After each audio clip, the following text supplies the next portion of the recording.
Hello students, my name is मोहक अग्रवाल। बच्चों, आप लोगों के लिए एक और नया सेशन लेके आया हूं मैं haloalkanes and haloarenes का। आज इस सेशन में जो हम लोग टॉपिक डिस्कस करने जा रहे हैं उसका नाम है टेट्रा हैलोजन डेरिवेटिव्स। अब हम उन कंपाउंड्स की बात करेंगे जिसमें 4 हैलोजन ग्रुप एक ही कार्बन से लिंक होते हुए दिख रहे होंगे, और इसका सबसे बेस्ट एग्जांपल होता है CTC। इसकी फुल फॉर्म है कार्बन टेट्रा क्लोराइड। इसका फॉर्मूला है CCl4। अगर हमने इसको पढ़ लिया तो पूरा टेट्रा हैलोजन डेरिवेटिव कंप्लीट है। इसके अलावा हम और कोई कंपाउंड पे डिस्कशन करेंगे नहीं। इन शॉर्ट, जो भी टेट्रा हैलोजन की बात करूंगा मैं, method of preparation, physical properties चाहे केमिकल प्रॉपर्टीज, वो सारी की सारी किसके लिए होंगी? कार्बन टेट्रा क्लोराइड के लिए। सिंपल टॉपिक है, ध्यान से सुनिएगा, ठीक है? तो हम शुरू कर रहे हैं टेट्रा हैलोजन डेरिवेटिव। सबसे पहले वही मेथड ऑफ प्रिपरेशन। तो अब बात ये आती है कि CCl4 को हम प्रिपेयर कैसे करेंगे, ठीक है? तो बेसिक से मेथड ऑफ प्रिपरेशन है। सबसे पहला हम बात कर रहे हैं फ्रॉम मीथेन। किससे बेटा?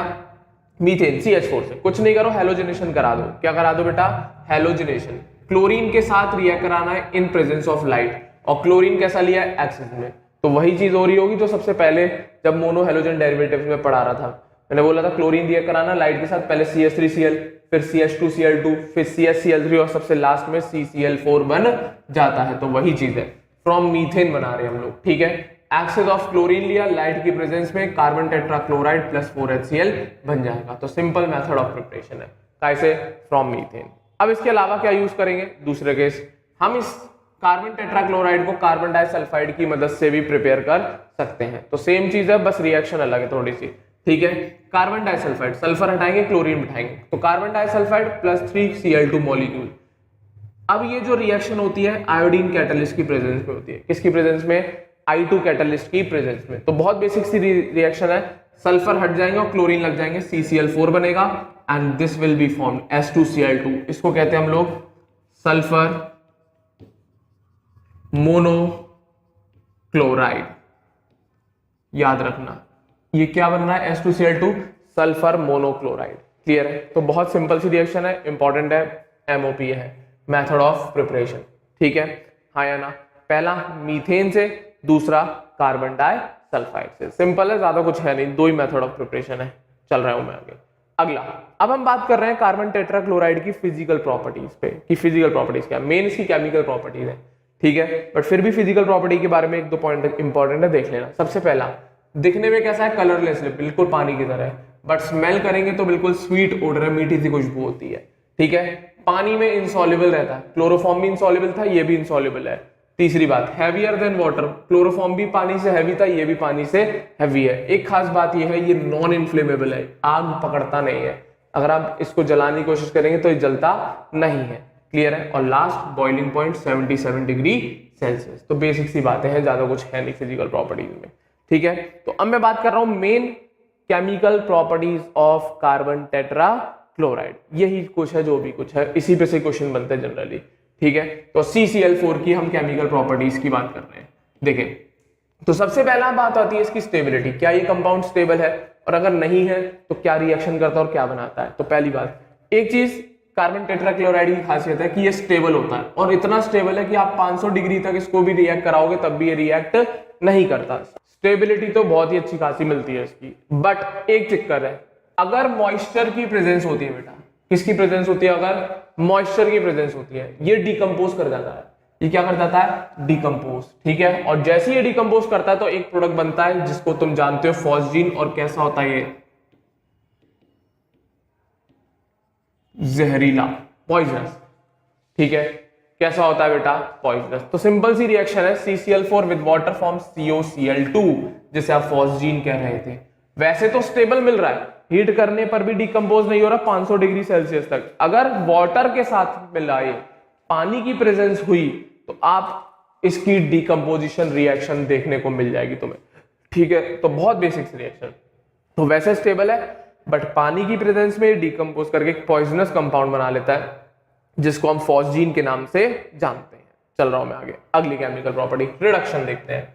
क्लोरोफॉर्म का रिडक्शन कराया था, ध्यान हो तो मीथेन वगैरह मैंने क्रिएट कराए थे, ठीक है? और एक में CH2Cl2 बनाया था। वो डिपेंड करा था कि आपने HCl के साथ रिएक्शन कराई थी या वाटर के साथ। ठीक है भाई जी। अब बस बात ये आ रही है कार्बन टेट्राक्लोराइड को, इसका हम जब भी रिडक्शन कराते हैं तो हमेशा याद रखना क्लोरोफॉर्म प्रिपेयर होता है, उसकी मेथड ऑफ प्रिपरेशन में भी लिखा था मैंने। कार्बन टेट्राक्लोराइड का रिडक्शन कराओ in presence of moist iron, chloroform बन के आएगा बेटा प्लस HCl। पिछले लेक्चर में आप मेथड ऑफ प्रिपरेशन में भी देख लेना, सेम रिएक्शन है। मॉइस्ट आयरन की प्रेजेंस में कार्बन टेट्राक्लोराइड का रिडक्शन होकर हम क्लोरोफॉर्म प्रिपेयर कर रहे थे। चल रहा हूं मैं आगे, अगला केस। अब बात आ रही है कार्बन टेट्राक्लोराइड की हाइड्रोलिसिस की। हाइड्रोलिसिस कराने के लिए मैं पहले भी बोल चुका हूं, बार बार बोलता हूं कि एल्कली लेते हैं, बट एक्वस एल्कली लेते हैं। हाइड्रोलिसिस हमेशा एक्वस एल्कली कराता है, और एल्कोहलिक एल्कली जो होता है वो या तो आपका डिहाइड्रोहेलोजिनेशन कराएगा, नहीं तो nucleophilic substitution.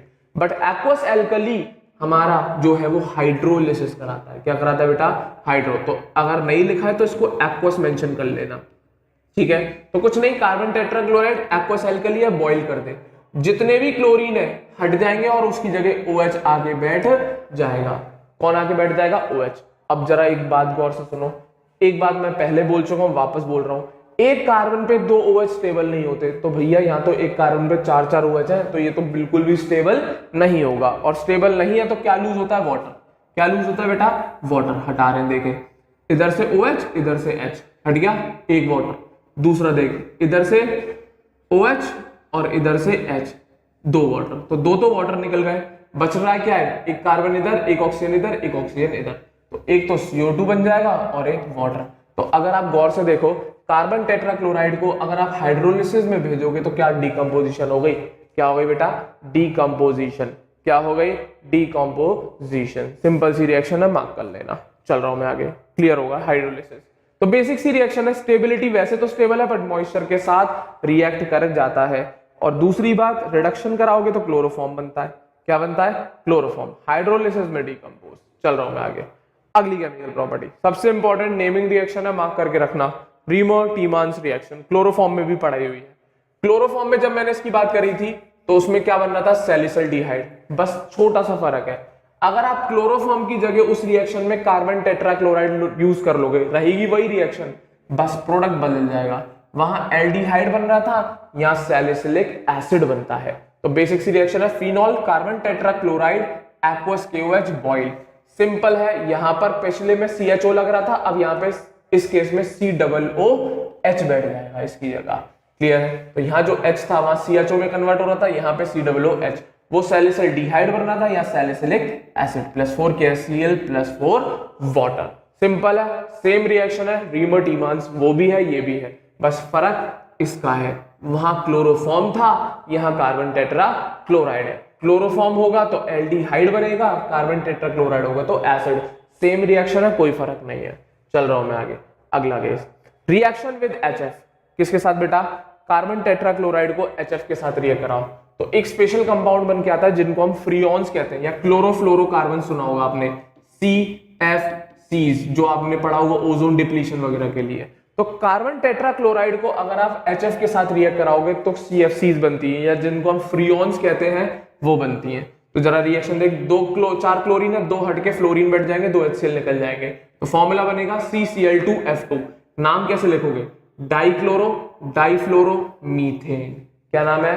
Dichloro difluoro methane. तो मेरे ख्याल से ये क्लोरोफ्लोरोकार्बन, क्लोरो फ्लोरो और कार्बन, ठीक है कि नहीं? हाँ या ना? और इसी का ही दूसरा नाम होता है फ्रियोन 012। अब ये कहोगे नंबर कहां से आया, सिखाएंगे अभी आगे जाके कि कैसे नंबर डालते हैं, ठीक है। बट ये जरूर है, ये जो कंपाउंड बन के आते हैं ये फ्रियोन्स बन के आते हैं, ठीक है। क्या बन के आता है बेटा? फ्रियोन्स। और ये बहुत काम के थे पिछले पुराने टाइम पे, आजकल तो हमने इसको रिप्लेस कर दिया क्योंकि ये ओजोन डिप्लीशन कराते हैं। क्या कराते हैं? ओजोन गैस का डिप्लीशन, ओजोन जो लेयर है हमारी उसका डिप्लीशन करा रहे थे, इसलिए इनको यूज हटा दिया गया है। पर पहले बहुत यूज होता था इनका रेफ्रिजरेंट्स वगैरह में, एसीज वगैरह में, ठीक है। तो वही चीज है क्लोरोफ्लोरोकार्बन। तो डाइक्लोरो डाइफ्लोरो मीथेन। और किससे प्रिपेयर कर रहे हो तुम लोग? कार्बन टेट्राक्लोराइड से। चलो आगे। तो बेसिक सी रिएक्शन थी किसकी? Carbon tetrachloride. कोई बहुत बड़ा टॉपिक नहीं, सिंपल सा टॉपिक है, आ जाना चाहिए। मेन जैसे कि रीमर-टीमांस है, क्लोरोफ्लोरोकार्बन है, इन पे छोटे छोटे क्वेश्चन बन के आ जाते हैं। चल रहा हूं मैं आगे, यूजेस की बात कर लेते हैं। अब कार्बन टेट्राक्लोराइड का यूज एक तो देखिए क्या होगा, क्लोरोफ्लोरोकार्बन बनाने के लिए, ठीक है। और भी यूज है। कार्बन टेट्राक्लोराइड एक बहुत अच्छा ऑर्गेनिक सॉल्वेंट है, जैसे क्लोरोफॉर्म भी था पर क्लोरोफॉर्म से भी अच्छा ऑर्गेनिक सॉल्वेंट कार्बन टेट्राक्लोराइड है। दूसरा, इसको हम फायर एक्सटिंग्विशर्स में यूज कर लेते हैं और जब इसको आप फायर एक्सटिंग्विशर की तरह बेचा जाता है बाजार में तो इसका नाम रखते हैं पायरीन। क्या नाम आता है बेटा? पायरीन। तो वही लिखा है as fire extinguisher under the name pyrene. चले आगे, तीसरा इन प्रिपरेशन ऑफ फ्रीऑन, अभी बताया। और लास्ट इन ड्राई क्लीनिंग। ठीक है, ड्राई क्लीनिंग जो प्रोसेसेस होते हैं उनमें इस कार्बन टेट्राक्लोराइड को यूज किया जाता है। चल रहा हूं मैं आगे, बेसिक सी चीजें आ जानी चाहिए, कोई दिक्कत? अब एक्सटिंग्विशर के तौर पे बात आती है कि क्यों यूज करते हैं, क्योंकि ये कंबशन नहीं करता। ठीक है, अगर हम कहीं आग बुझानी है, कार्बन टेट्राक्लोराइड को डाल देना तो काम हो जाएगा। अब जब हमारे यहाँ जनरली फायर ब्रिगेड में जो सिलेंडर होते हैं आग बुझाने वाले, उनमें ये पड़ा होता है, उसमें कार्बन टेट्राक्लोराइड भी मिक्स रहता है। चल रहा हूं मैं आगे, मेरे ख्याल से क्लियर होना चाहिए। ठीक है, अब बात ये आ रही है, एक छोटा सा पॉइंट आता है कि ये जो मैंने नाम लिखा है फ्रीऑन 012, ये कैसे लिखा गया? नहीं तो जनरली हम डाइक्लोरो डाइफ्लोरोमीथेन वो तो नॉमेनक्लेचर से कर लेते हैं, बट ये क्या है फ्रीऑन 012, कैसे लिखा गया इसका नाम? तो छोटा सा टॉपिक है, कभी कभार क्वेश्चन पूछ लिया जा रहा है, इसीलिए मैं बता दे रहा हूँ फ्रीऑन क्या है। ठीक है, तो फ्रीऑन का समझना बहुत बेसिक चीज है। फ्रीऑन होते क्या है? सबसे पहले अभी बताया क्लोरोफ्लोरोकार्बन, तो यही लिखा हुआ है क्लोरोफ्लोरो डेरिवेटिव ऑफ या तो मीथेन या ईथेन। तो जो भी क्लोरोफ्लोरो डेरिवेटिव मीथेन और ईथेन के होते हैं उनको हम फ्रीऑन्स कहते हैं। मीथेन या ईथेन के जितने भी क्लोरोफ्लोरो डेरिवेटिव्स हैं उनको हम फ्रीऑन के नाम से जानते हैं। ठीक है, अब बात यहां तक नहीं खत्म हो रही, मेन बात यह है जो ऊपर जैसे लिखा था फ्रीऑन 012, ये नंबर कैसे आता है? तो फ्रीऑन को नंबर देना बहुत सिंपल है उसके फॉर्मूले से।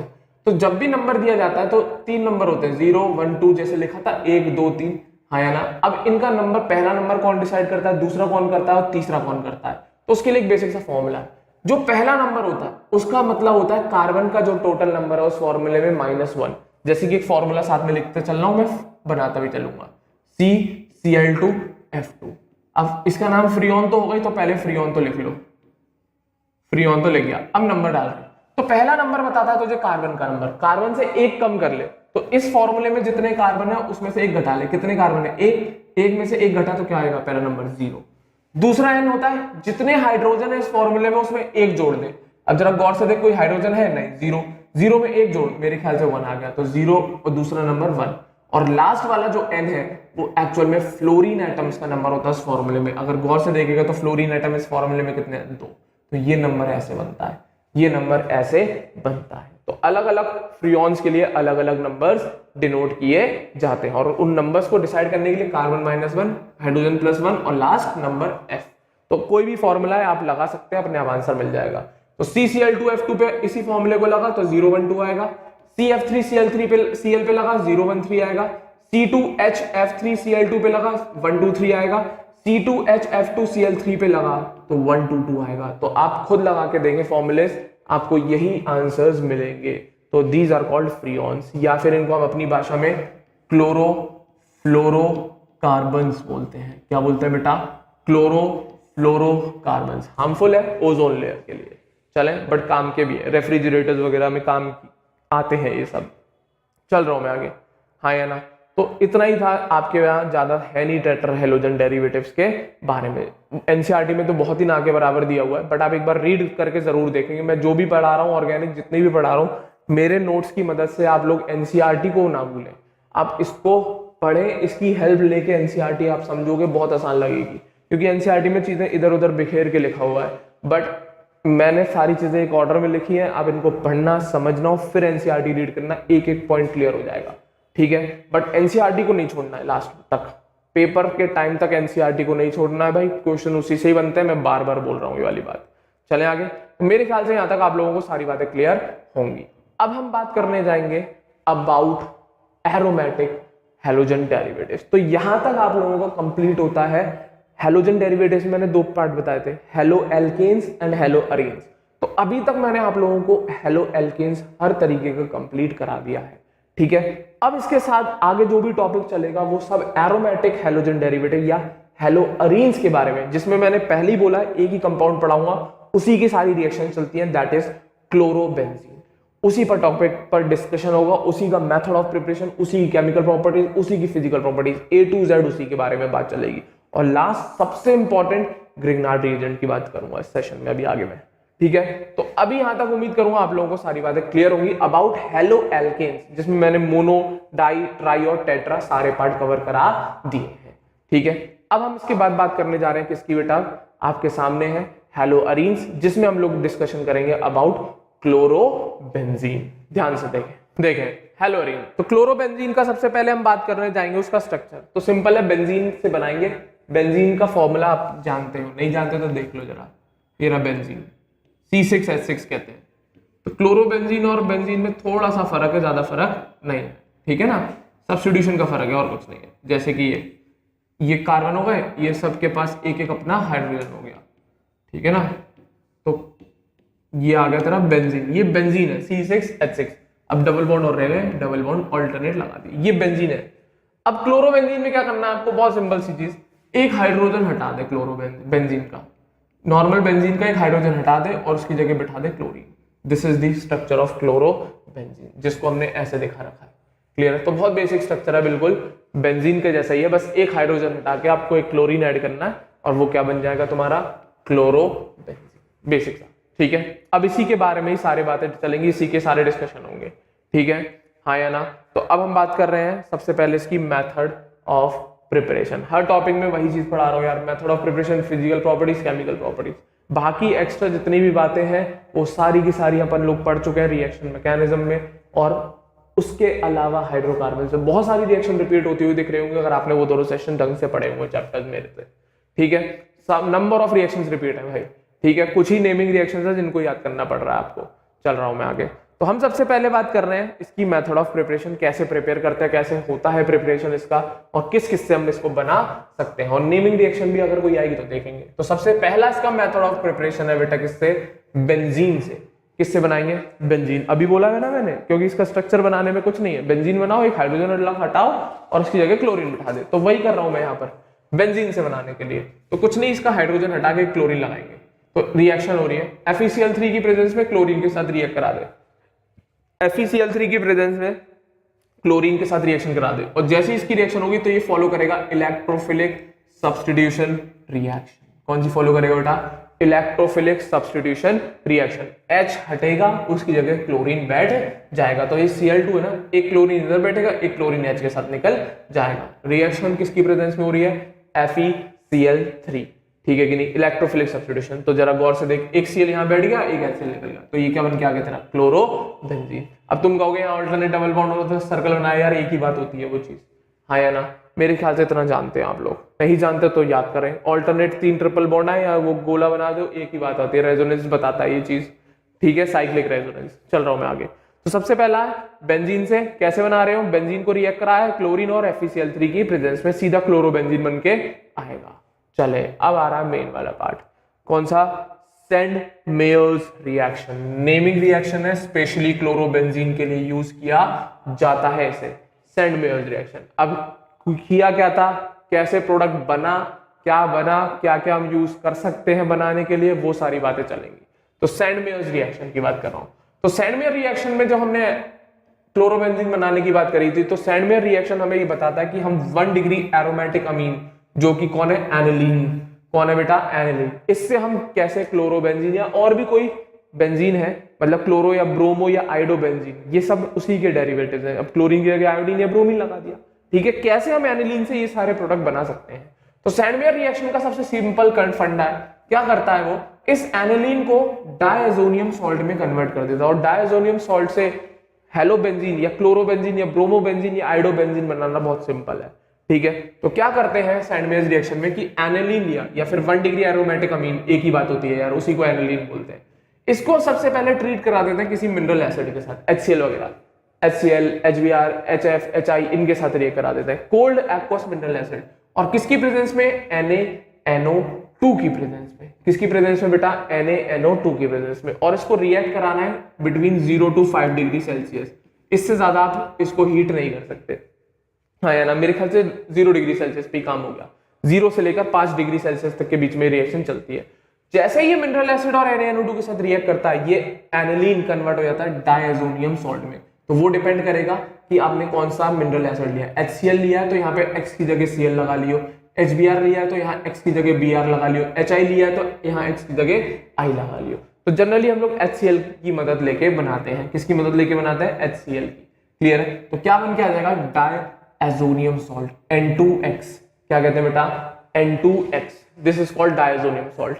अब क्या हुआ नेक्स्ट स्टेप में? तो कुछ नहीं करना, इसको रिएक्ट कराना है हमें Cu2X2 के साथ। किसके साथ बेटा? Cu2X2।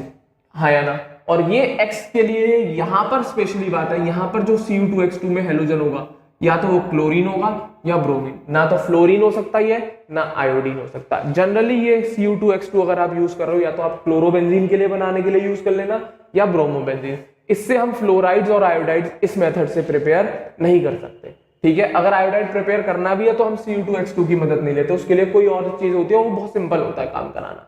ठीक है? बट सेंट मेयर्स में क्लोरो और ब्रोमोबेंजीन के लिए ही काम करवाया था और Cu2X2 की मदद ली थी विद डायazonium सॉल्ट। तो क्या होगा? ये वाला हाइड्रोजन तो इधर आ जाएगा और ये निकल के अलग हो जाएगा। क्लियर है? अब यहाँ पे जनरली ये और ये सेम ही होता है, यहाँ पे भी क्लोरीन लिया और यहाँ पे भी Cu2Cl2 लिया, तो ये वाला क्लोरीन इससे जुड़ जाएगा और N2 गैस अलग हो जाएगी, N2 गैस अलग हो जाएगी। क्लियर है? तो बहुत बेसिक सी रिएक्शन है, बहुत बेसिक सी रिएक्शन है। तो ये Cu2X2 है, तो जैसे इसके साथ रिएक्ट किया तो ये N2 अलग हो गया, इस हेलोजन को तो सीधा इस कार्बन से जोड़ लियो, इस हेलोजन को बेटा इस कार्बन से जोड़ लेना और सीधा प्रोडक्ट बन के आएगा क्लोरोबेंजीन या ब्रोमोबेंजीन। हाँ या ना? अगर यहां से यहां तक आप ब्रोमीन लेके चले हो तो ब्रोमोबेंजीन बनेगा, यहां से ज्यादा क्लोरीन लेके चले हो तो क्लोरोबेंजीन, और ये स्पेशली क्लोरो या ब्रोमोबेंजीन के लिए ही कराया जाता है। सिंपल सी रिएक्शन है, आ जाना चाहिए। तो डायazonium सॉल्ट मेन ये स्टेप है, ये है एक्चुअल में सेंट मेयर्स का काम। डायazonium सॉल्ट को Cu2X2 के साथ रिएक्ट कराओ और क्लोरोबेंजीन और नाइट्रोजन गैस अलग, ये N2 अलग हो जाएगा और X जुड़ जाएगा कार्बन से, कौन से के? बेंजीन वाले से। बट अगर आयोडोबेंजीन बनाना है हमें इसी प्रोसेस से, तो डायazonium सॉल्ट तो बिल्कुल ऐसे ही बनाते हैं, बट आयोडीन के साथ हमें Cu2I2 की जरूरत नहीं पड़ती। हाँ या ना? अगर हमें आयोडोबेंजीन बनाना है तो उसके लिए हमें Cu2I2 की जरूरत नहीं पड़ती, उसके लिए हम सिंपल Ki की प्रेजेंस में काम करा लेते हैं। आप किसको लो? पोटेशियम आयोडाइड लो और उसको हिला दो टेस्ट ट्यूब को, सीधा बन के आएगा आयोडोबेंजीन।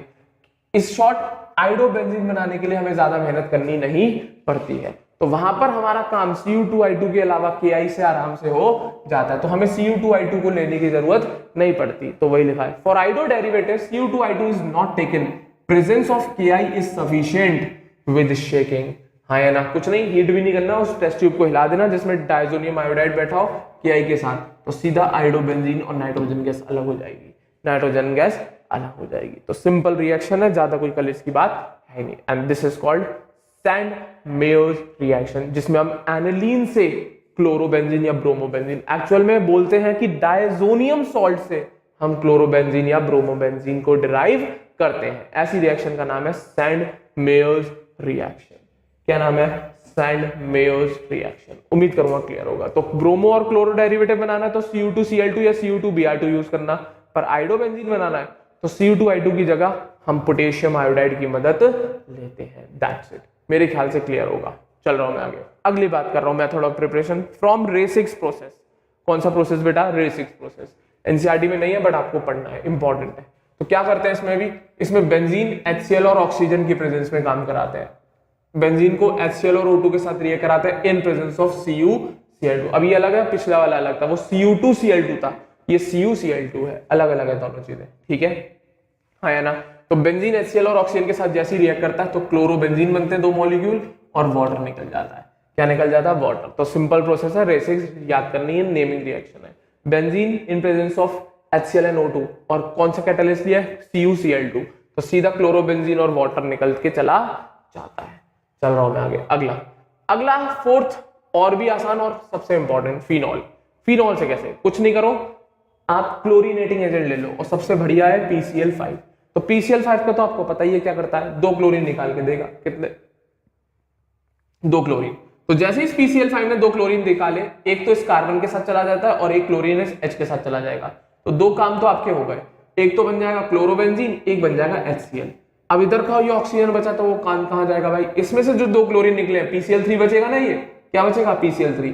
तो वो PCl3 इस ऑक्सीजन को लेके POCl3 में कन्वर्ट हो जाता है। ये आपको मैं पहले भी सिखा चुका हूं, बार बार बता रहा हूं। PCl5 हमेशा POCl3 बनाता हूं, PCl3 हमेशा रिएक्शन के लिए H3PO3। ये वहां पर भी लिखाई हुई है मैंने रिएक्शन, वहां पे मैंने इसको बस ROH करके लिखा हुआ था। हाँ या ना? वहां पे ऐसे लिखी हुई थी वाली रिएक्शन, अगर गौर से आपने देखा हो तो PCl5 ROH forms RCl plus POCl3 plus HCl, वहां इस तरीके से लिखी थी। अब बस इस R की जगह हमने क्या लगा दिया, एरोमेटिक बेंजीन लगा दिया यहाँ पर R की जगह, इस R की जगह हमने क्या लगा दिया, बेंजीन लगा दिया। सेम रिएक्शन है, कोई फर्क नहीं होना रिएक्शन में, डिट्टो सेम रिएक्शन है भाई। चले आगे, तो वही चीज लिखिए, फिनॉल अल्कोहल है, PCl5 के साथ रिएक्ट करेगा, OH उड़ेगा, Cl लगेगा और POCl3 और HCl निकल जाएगा। दैट्स इट, क्लियर है। बट इसमें दिक्कत ये है, अगर आपने फिनॉल एक्सेस में ले लिया, अगर आपने फिनॉल एक्सेस में ले लिया तो एक अलग प्रोडक्ट और बन जाता है। तो उसके केस में क्या है, अगर आपने फिनॉल एक्सेस में लिया, एक्सेस ऑफ फिनॉल, तो वो एक्सेस ऑफ फिनॉल जो इसमें POCl3 बनाना है इसके साथ फर्दर रिएक्ट कर जाता और क्या प्रोडक्ट बना लेता, मैं बना दे रहा हूं, ये गलत है, प्रोडक्ट सही कर लीजिएगा। फिनॉल एक्सिस में, तो फिनॉल क्या, C6H5OH, इसके क्लोरीन निकाल ले और वो सारे क्लोरीन भेज दे H के साथ, तो एक तो प्रोडक्ट बन जाएगा तेरा 3HCl, ठीक है। एक तो क्या बन जाएगा, 3HCl, थोड़ा ऊपर बना देता हूं, थोड़ा साफ साफ समझ में आ जाएगा। एक तो प्रोडक्ट बनेगा 3HCl, तो POCl3 से निकाल तीनों क्लोरीन और इसके साथ भेज दे, तो H हट गया। अब इधर क्या बचेगा, C6H5O, कितने मॉलिक्यूल, 3 मॉलिक्यूल, और इसमें से क्या बचेगा, PO, तो ये बना ले, this will be formed, clear है। C6H5O का whole thrice PO plus 3HCl, और इसको हम कहते हैं ट्राई फिनाइल फॉस्फेट। क्या बोलते हैं बेटा, try phenyl phosphate, that's it, clear है। तो ये इंपॉर्टेंट केस है याद रखने के लिए, क्लियर है। वो वाली रिएक्शन तो सिंपल है, आ जाएगी, बट मेन चीज ये है कि कैसे बना, क्लियर है, कि कैसे बना। मैं एक और बार बना दे रहा हूं, ध्यान से देख लेना। ये हटा दे प्रोडक्ट, क्या हुआ, इसके H निकले, इधर से Cl, तो 3HCl निकाल ले अलग, 3HCl अलग निकाल ले, और बचा क्या, इधर C6H5O, तो ये देख C6H5O का होल थ्राइस PO, और नाम क्या था, ट्राइफिनाइल फॉस्फेट। यहाँ पे भी लिख रखा है वैसे नाम, ये नाम तो सही है, ट्राइफिनाइल फॉस्फेट, ठीक है। प्रोडक्ट गलत था तो करेक्ट कर लीजिएगा, C6H5O का whole thrice PO plus HCl, clear है। बट ये कब होगा, जब आप फिनॉल एक्सेस में लोगे, जब आप फिनॉल एक्सेस में लोगे। तो मेरे ख्याल से आ जानी चाहिए फोर्थ मेथड ऑफ प्रिपरेशन, कैसे, फ्रॉम फिनॉल। अगली देखें भाई, अगली है मेथड ऑफ प्रिपरेशन इसकी, कैसे, टोलुइन से, ठीक है। कैसे, टोलुइन से। तो बेंजीन नहीं है, पर एक्चुअल में ये क्लोरोबेंजीन के लिए नहीं है, ये बेंजाइल क्लोराइड के लिए पूछा गया हुआ क्वेश्चन है, एक बार बताते रहा हूं। ये क्लोरोबेंजीन के लिए, इसको नोट बना के लिख लेना, इसको मेथड ऑफ प्रिपरेशन की तरह मत लिखना बच्चों। तो टोलुइन से जब हम बना रहे थे तो एक्चुअल में क्लोरोबेंजीन नहीं मिलता, हमें बेंजाइल क्लोराइड मिलता है। तो टोलुइन से कैसे बनाते हैं, तो हम सल्फ्यूरिल क्लोराइड की मदद लेते हैं, SO2Cl2। किसकी मदद लेते हैं बेटा, SO2Cl2। लाइट की प्रेजेंस में क्या होता है, ये H हट के Cl लग जाएगा और क्या बन जाएगा, बेंजाइल क्लोराइड। क्या बन जाएगा, बेंजाइल क्लोराइड, और एक निकलेगा SO2, एक निकलेगा HCl। और इसी रिएक्शन में माइनर अमाउंट में, बहुत कम अमाउंट में क्लोरोबेंजीन बनता है। वैसे मेन कौन बनता है यहाँ पर, बेंजाइल क्लोराइड। एक्चुअल में इस रिएक्शन के लिए ये है प्रोडक्ट, ना कि क्लोरोबेंजीन, ठीक है। तो नोट बना के लिख लेना, एक बार क्वेश्चन आया हुआ है इसलिए पूछ रहा हूं, ठीक है। तो टोलुइन को अगर आप सल्फ्यूरिल क्लोराइड के साथ रिएक्शन कराओगे लाइट के प्रेजेंस में, तो बेंजाइल क्लोराइड बनता है और SO2 और HCl निकल जाता है। तो बेसिक सी आपकी 4 या 5 ही है, 5 मान लेना, क्योंकि इसमें माइनर है इसलिए नहीं बता रहा हूं मैं से, ठीक है। तो ये एक्चुअल में बेंजाइल क्लोराइड बनाने के लिए रिएक्शन थी। तो एक बार जरा वापस देख लो, इंपॉर्टेंट चीज है, ठीक है। तो क्लोरोबेंजीन कैसे बनाया, पहले बेंजीन से इलेक्ट्रोफिलिक सब्स्टिट्यूशन करा के, chlorine in presence of FeCl3। दूसरा सबसे इंपॉर्टेंट सैंडमेयर रिएक्शन, जो एक्चुअल में प्राइमरी अमीन से या फिर एरोमेटिक अमीन जो एनिलीन है उससे हमें क्लोरो और ब्रोमोबेंजीन बना रहा है, बट हमें पहले एनिलीन को डायजोनियम सॉल्ट बनाना पड़ता, उसके बाद ही ये क्लोरो और ब्रोमोबेंजीन में कन्वर्ट होता है। यहां से यहां पहुंचने के लिए जैसे HCl HBr NaNO2 की प्रेजेंस में काम कराओगे तो डायजोनियम सॉल्ट बनेगा, और फिर Cu2H2 कराओगे तो सीधा N2 निकाल के इस हैलोजन को इसके कार्बन से जोड़ दियो। बट अगर आयोडाइड बनाना है तो हम Cu2I2 की मदद नहीं लेके पोटेशियम आयोडाइड के साथ काम चला लेते हैं, बल्कि आसानी से काम हो जाता है, ठीक है। इसके अलावा तीसरी मेथड रेसिक्स प्रोसेस, जिसमें हमने बेंजीन ही लिया with HCl and oxygen gas forms chlorobenzene plus water in presence of CuCl2। फिर फिनॉल आता है, बिल्कुल अल्कोहल वाली रिएक्शन है, PCl5 के साथ रिएक्ट कराइयो, HCl हटेगा, POCl3 हटेगा, क्लोरोबेंजीन बन जाएगा। बट अगर आपने फिनॉल एक्सेस में लिया तो वो फिनॉल फर्दर इस POCl3 के साथ रिएक्ट करके ट्राइफिनाइल फॉस्फेट बना लेता है, क्लियर है। और लास्ट टोलुइन, टोलुइन के साथ एक्चुअल में क्लोरोबेंजीन के लिए नहीं है, वो बेंजाइल क्लोराइड के लिए है मेथड ऑफ प्रिपरेशन। ठीक है, क्वेश्चन आया हुआ है इसीलिए बताया जा रहा है, लाइट की प्रेजेंस में काम चलता है। चलूं मैं आगे, मेरे ख्याल से यहां तक आपको सारी बातें क्लियर होंगी। अब कुछ फिजिकल प्रॉपर्टीज है जरा क्लोरोबेंजीन की, उनको और रीड कर लेते हैं। क्या? सबसे पहला, कलरलेस लिक्विड है और एक स्वीट ओडर है, मीठी सी खुशबू होती है इसके पास। ठीक है, दूसरा, पानी में ये भी सॉल्युबल नहीं है, और तीसरा, बॉइलिंग पॉइंट इसका भी 132 डिग्री सेल्सियस है। खास बात यह है इसमें कि ये एरोमेटिक है। ठीक है, क्लोरोबेंजीन क्यों अच्छा है? क्योंकि एक एरोमेटिक कंपाउंड है। चल रहा हूं मैं आगे, मेरे ख्याल से यहां तक आपको कोई प्रॉब्लम होनी नहीं चाहिए। चलो बेटा, अब इसके बाद हम बात करेंगे about chemical properties of chlorobenzene. ठीक है ना, तो इस सेशन को यहीं तक रखते हैं, नहीं तो थोड़ा ज्यादा लेंदी सेशन हो जाएगा, और वो टॉपिक भी थोड़ा अगला ये वाला बड़ा है, तो इस सेशन में तो कवर नहीं हो पाएगा। क्लियर है? तो उम्मीद करूंगा यहां तक आप लोगों को सारे कंसेप्ट क्लियर हो गए। तो मेन है नेमिंग रिएक्शंस यार। ठीक है, इलेक्ट्रोफिलिक सब्स्टिट्यूशन, एडिशन, न्यूक्लियोफिलिक वाली, इलेक्ट्रोफिलिक या कोई सी भी सब्स्टिट्यूशन हो, इनके बारे में डिटेल अगर आप लोगों को देखनी है तो आप एक बार मैकेनिज्म वाली कॉपी को उठा के जरूर देखें। उसमें मैंने डिटेल में एक एक रिएक्शन के बारे में सब कुछ ढंग से समझाया है। वो चीज बस यहाँ पर आ रही है और कुछ नहीं है उसके अलावा। ठीक है ना, तो यहाँ तक रखें, यहाँ तक याद कर लेना, नोट्स ढंग से बना लेना बेटा। क्लियर है? तो इस सेशन को यहीं पर एंड कर रहे हैं। उम्मीद करूंगा आप लोगों को ये सेशन जरूर पसंद आया होगा, तो वीडियो को जरूर लाइक करें और हमारे चैनल अग्रबंधु ज्ञान केंद्र को सभी बच्चे जरूर सब्सक्राइब करें। अगले सेशन में मिलता हूं। Thank you very much.